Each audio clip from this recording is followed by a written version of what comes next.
আসসালামু আলাইকুম এভরিওয়ান, আশা করি সকলেও ভালো আছেন। আজকে বাংলাদেশ ক্রিকেট টিমের জার্সি উন্মোচন করা হয়েছে। আর কিছু কথা আজকে খৈমু ভাই নাজমুল শান্তরিলিয়া বাংলাদেশের বর্তমান ক্যাপ্টেন ওয়ান ডে ও টেস্টর। তো বাংলাদেশে ক্রিকেট বোর্ডে তার উপরে আস্থা রাখছে, যার লাগে বাংলাদেশ ক্যাপ্টেন্সির দায়িত্ব তারে দেওয়াইছে। অনেকে ভাই বিমতা দিতে শান্তরে কিতার লাগি ক্যাপ্টেন্সি দেওয়া হইল।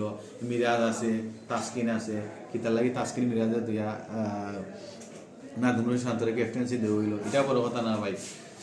নাজমুল শান্তর গুণাবলী আছে, যার লাগে আছে নাজমুল শান্তরে ক্যাপ্টেন্সি দায়িত্ব তো বইছে। আমরা যত মাতামাতি করি না ভাই ভাই ক্রিকেটর সৌন্দর্য, ক্রিকেটর বাংলাদেশ ক্রিকেট বোর্ডর যে সিদ্ধান্ত নিচ্ছে এটারে ভাই অ্যাপ্রিসিয়েট করা দরকার। কারণ শান্ত অনেক এক্সপিরিয়েন্স একজন প্লেয়ার, আর শান্তর ব্যাটিংটা আমরা জানি না কার গেছে কিলা লাগবে। আমার গেছে পার্সোনালি আমার কাছে অনেক ভালো লাগে, যে ভালো একজন প্লেয়ার ভাই।